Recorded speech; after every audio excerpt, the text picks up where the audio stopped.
मोटा शॉर्ट है, याद रखिएगा। और इसमें कॉल शॉर्ट करके, नॉट एग्जैक्टली पुट लॉन्ग, याद रखिएगा। कॉल शॉर्ट करके 490 की कॉल को शॉर्ट के रचना जी, अगर 1835 पे अगर ये 19 और 20 रुपए की रेंज में कॉल शॉर्ट करने का मौका मिलता है तो कवर कहाँ किस रेंज में करनी है? करना चाहिए करीब करीब 10 और 12 के आसपास। ओके, 10-12 के आसपास अगर आप देखें इस पुट कॉल ऑप्शन को, शॉर्ट को कवर करना है आपको। मानस जायसवाल जी, गुड मॉर्निंग, आपका top conviction trade. Good morning Viren ji, good morning Shail ji. देखिए, जो कन्विक्शन ट्रेड है वो डेफिनेटली डिफेंसिव क्षेत्र से है। तो आईटी में जिस तरह का परफॉर्मेंस देखने को मिल रहा है, मेरा समझना है कि आईटी का ये आउट परफॉर्मेंस अभी और कंटिन्यू रहेगा। बहुत सारे स्टॉक्स चार्ट्स पे अच्छे लगते हैं, लेकिन मेरी पसंद जो है वो टेक महिंद्रा है, जहां आपको खरीदारी करनी है। 1499 का स्टॉप लॉस रखिए, 1625 के टेक महिंद्रा में टारगेट्स रहेंगे। तो एक क्लियर कट पैटर्न है, हाई टॉप्स हायर बॉटम्स का पैटर्न ऑलरेडी वीकली चार्ट पे है। कंसोलिडेशन देखने के बाद कल एक ब्रेकआउट वॉल्यूम्स के साथ देखने को मिला था। तो टेक महिंद्रा में 1625 के टारगेट के लिए आपको खरीदारी करनी है। 1499 ये आपके स्टॉप लॉस रहेंगे टेक महिंद्रा में। टेक महिंद्रा परसों से अगर आप देखें कमाई का अड्डा से आप ये कॉल हमारे साथ राइट कर रहे हैं। आशीष, फिर असित, फिर मानस, और अब एक बार फिर से टेक महिंद्रा पे और विश्वास जताया है मानस जायसवाल जी ने। आपकी स्क्रीन पे 1625 का टारगेट है, 1499 का स्टॉप लॉस है। प्रकाश गाबा सर, गुड मॉर्निंग, आपका टॉप कन्विक्शन ट्रेड। स्टॉक जो मैंने आज चुना है कोटक महिंद्रा बैंक। इसकी लॉन्ग पोजीशंस मेरे पास हैं वाया कॉल्स, मैं डिस्क्लोज करना चाहूंगा। इसका टारगेट है करीब 2070, मेरे ख्याल से वहां तक जाना चाहिए। स्टॉप होगा 2000। तो कोटक महिंद्रा बैंक में एक लॉन्ग पोजीशंस बन सकती है। अगर किसी को ऑप्शंस के जरिए खेलना है तो एक बहुत अच्छा विकल्प है। करीब करीब 2060 का कॉल ऑप्शंस ले सकते हैं। 30 रुपए का स्टॉप लगाइए। ऑन द अपसाइड कुछ 70 की पॉसिबिलिटी है। तो कोटक महिंद्रा बैंक में ऑन द लॉन्ग साइड ध्यान देना चाहिए। रही बात निफ्टी की, निफ्टी में दो विकल्प है, एक गैप अप खुल सकता है या गैप डाउन खुल सकता है। लेकिन एक बात का ध्यान देना चाहिए, 18,500 स्ट्रॉन्ग रेजिस्टेंस, 40,000 बैंक निफ्टी में स्ट्रॉन्ग रेजिस्टेंस है। उसके आसपास खुलता है तो साइडवेज मूव और थोड़ा डिप आ सकता है। अगर गैप डाउन खुलता है तो और पॉसिबल है कि एक शॉर्ट कवरिंग आए, दोपहर को आए या शाम को आए। ज्यादातर मुझे लगता है शाम को एक शॉर्ट कवरिंग आ सकती है, क्योंकि कल एफएनओ एक्सपायरी है वीकली। -1 के पायदान पर आप वीकली एक्सपायरी में अक्टूबर में खड़े हुए हैं। कल ध्यान दीजिए, सारे कॉन्ट्रैक्ट्स वीकली फ्यूचर्स के और वीकली ऑप्शंस के आपको एक्सपायर होते हुए दिखेंगे निफ्टी पर और बैंक निफ्टी पर। तो ये भी एक आपके ध्यान में रहेगा। डायरेक्टर साहब, जरा कोटक बैंक को स्क्रीन पर दिखाइए। यहाँ पर हम लोग कल बहुत बढ़िया मोमेंटम देख रहे थे, खासकर बचे हुए आधे घंटे में। यहाँ पर जो आपने ज़्यादातर रैली देखी है वो बाजार बंद होने से 30 मिनट पहले आई है। और एक बहुत ही अच्छी बात यह है कि कोटक महिंद्रा बैंक आपने मंथली रूप में, यानी कि अक्टूबर की एक्सपायरी में सिर्फ 1.6% ऊपर बढ़ता हुआ दिखा है। तो यहाँ पर जगह है और ये काउंटर आपको मजबूती से ट्रेड करता हुआ दिखेगा। ये राय गाबा साहब और आपको असित जी दे रहे हैं। चलिए, ये तो हमारे सामने टेक्निकल कॉल्स हैं। कुछ ही समय में इनके टारगेट्स और स्टॉप लॉसेस स्क्रीन पर आते हुए दिखेंगे। टाटा मोटर्स के सेल के अलावा हम फिलहाल लॉन्ग साइड ट्रेड्स स्क्रीन पर आते हुए देख ही रहे हैं। कोटक महिंद्रा में एक बाय कॉल आपको आती हुई दिख रही है असित जी की तरफ से, 2060 का लेवल। HDFC बैंक के फ्यूचर्स आपको पसंद आते हुए दिखते हैं सतपुते साहब को। 1720 का लक्ष्य उन्होंने साधा है पहला। एक sell call Tata motors futures पर आती हुई, पहला लक्ष्य आपके सामने 472। टेक महिंद्रा पर एक बाय कॉल आपको दे रहे हैं हमारे मित्र मानस जायसवाल साहब, 1625 का लक्ष्य, यानी कि एक रिकॉर्ड हाई। और एक और रिकॉर्ड हाई इन्फोसिस पर आपको लगता हुआ दिख सकता है 1900 पे, ये बता रहे हैं आशीष चतुर्मोता जी। गाबा साहब ने आपको कोटक महिंद्रा बैंक पर एक और कॉल दी है और उन्होंने डिस्क्लोज भी किया है कि उनकी लॉन्ग साइड पर पोजीशन है। चलिए, ये तो आपके सामने 6 टेक्निकल कॉल्स हैं जो स्क्रीन पर आपको आती हुई दिखी हैं। लेकिन क्या रणनीति रहेगी नतीजों के आधार पर, क्या खबरें आई बाजार बंद होने के बाद, और कौन सी सबसे अहम चीजें हैं जो आपको ध्यान देना है आज बुधवार के दिन, बताती हुई दिखेंगी हर्षदा जी। मॉर्निंग शैल, एफएमसीजी का दिन था। एचयूएल के नतीजे कल हमने मार्केट आज में देख लिए, उसके बाद नेस्ले का परफॉर्मेंस आया और वो नंबर्स पहले आपकी स्क्रीन पर लेकर आते हैं और नतीजे आप कह सकते हैं अच्छे हैं, इतने कुछ खराब नहीं है। 5% तक का इजाफा प्रॉफिट पे देखने को मिला है, 617 करोड़ के आसपास का, 625 करोड़ का अनुमान था।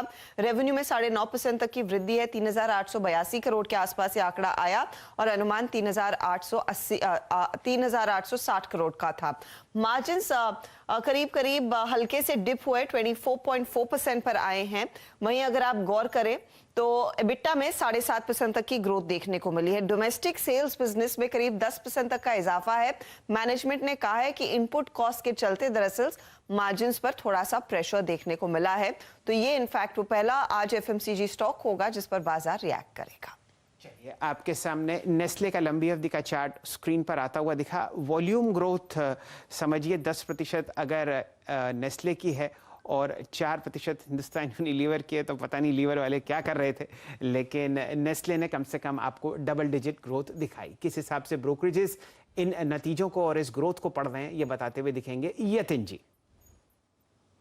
गुड मॉर्निंग शैल जी। जहां तक कि ब्रोकरेजेस का सवाल है, नेस्ले के जो नतीजे आए हैं वो अनुमान से बेहतर आए हैं और कहीं ना कहीं जो ब्रोकरेजेस हैं उन्होंने अपनी रेटिंग्स जो है वो बरकरार रखी हैं, टारगेट्स बढ़ाए हैं और ईपीएस भी 2 से 4% के आसपास बढ़ाई है।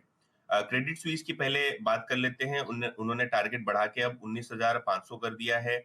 मॉर्गन स्टैनले का टारगेट स्टॉक पे है 18,050। सीएलएसए का टारगेट भी क्रेडिट स्विस जितना ही है 19,500। कहीं ना कहीं ब्रोकरेजेस कहते हैं कि जो steady double digit growth company ने बताई है वो काफी अच्छा शो है। हालांकि इन्फ्लेशन के कारण हमने इनपुट कॉस्ट प्रेशर देखा है जो कई एफएमसीजी नतीजों में दिख रहा है, तो कहीं ना कहीं ये मार्जिन पे प्रेशर डाल रहा है। हालांकि क्रेडिट स्विस न्यूट्रल इसीलिए है क्योंकि वैल्यूएशंस नेस्ले के उनको महंगे लगते हैं, लेकिन जो कमोडिटी का जो इन्फ्लेशन है उससे काफी सारे ब्रोकरेजेस एफएमसीजी स्टॉक्स को लेके चिंतित हैं। साथ ही साथ यहाँ पर बिल्कुल सही मौका होगा यतिन जी हिंदुस्तान यूनिलीवर के बारे में भी चर्चा करने का। जी, तो शैल जी देखिए, ये जो एचयूएल की यस्टरडे हमने रिजल्ट देखी, कहीं ना कहीं इन्वेस्टर प्रेजेंटेशन में उन्होंने एक फैक्ट मेंशन किया कि इन्फ्लेशन जो है, जो महंगाई दर है, वो एक चिंता का विषय है क्योंकि उससे शायद मार्जिन पे आपको असर दिख सकता है। ओवरऑल बेसिस पे अगर आप देखें, क्रेडिट स्विस ने टारगेट अपना 100 रुपए से काट दिया है। जो पहले 2,900 था, 2,800 रुपए का टारगेट रह गया है। जहां तक कि गोल्डमैन सैक्स का सवाल है, उन्होंने टारगेट रखा है 2167 रुपए। और जहां तक कि दूसरे ब्रोकरेजेस का सवाल है, यहाँ भी हमने देखा है कि जो कमोडिटी इन्फ्लेशन को लेके चिंताएं हैं उससे मार्जिन प्रेशर बन सकता है आगे चलते हुए। डिमांड रहेगी, लेकिन जो वॉल्यूम ग्रोथ पे आपको इम्पैक्ट दिख सकता है महंगाई दर के कारण, वो आगे जाके सेकेंड हाफ में देखने लायक होगा क्योंकि फेस्टिव सीजन ऑन हो गई है। तो ब्रोकरेजेस, जहां तक कि नेस्ले एचयूएल का सवाल है, कोई बड़े बदलाव नहीं किए हैं रेटिंग्स में। हालांकि एचयूएल के टारगेट्स जरूर ब्रोकरेज ने काटे हैं। जी हाँ, एचयूएल के टारगेट्स को आप देखिए ब्रोकरेज ने काटे हैं।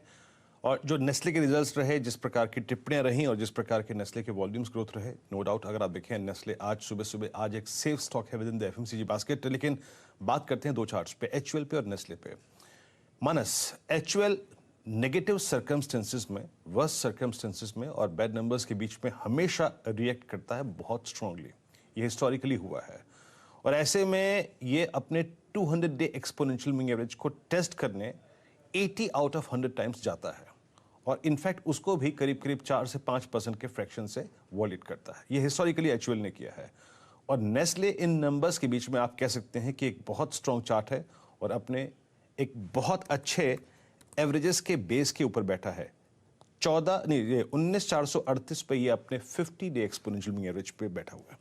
आपकी अप्रोच इन दोनों स्टॉक्स पे, थोड़ा सा इनकी ट्रेजेक्टरी, इनके टारगेट्स और इनके रिस्क जोन को ड्रॉ कीजिए। देखिए, हिंदुस्तान यूनिलीवर की जहां तक बात है, वीरेंद्र जी, ऑलरेडी एक ब्रेकडाउन देखने को मिला है। कल 2625 के अहम सपोर्ट को स्टॉक ने ब्रीच, इंपॉर्टेंट सपोर्ट को ब्रीच किया है। 100 डे मूविंग एवरेज के नीचे फिसल गया और वहां पर वॉल्यूम्स देखने को मिले हैं। तो मेरा समझना है कि ये डाउनसाइड अभी कंटिन्यू रहेगा और आपने बिल्कुल सही बोला कि 200 दिनों का मूविंग एवरेज जो कि 2450 के आसपास है, वो टेस्ट होने के चांसेस बहुत ज्यादा है।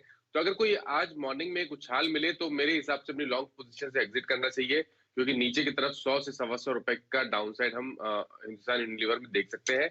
लेकिन नेस्ले की जहां तक बात है, नेस्ले में भी मेरा करंट लेवल्स पे तो खरीदारी करने का बिल्कुल भी रिकमेंडेशन नहीं है। खरीदारी करनी है तो ब्रेकआउट पे करनी है। 19,750 के स्तर ब्रीच हो तभी आपको नेस्ले में खरीदारी करनी है। और हालांकि ये बिल्कुल सही है कि 18,900 950 के आसपास एक स्ट्रॉन्ग सपोर्ट है। तो अगर आपके पास लॉन्ग पोजीशन है तो आप बना के रखिए 18,900 के स्टॉप लॉस के साथ। लेकिन खरीदारी तो ब्रेकआउट पे ही करनी है 19,750 के ऊपर।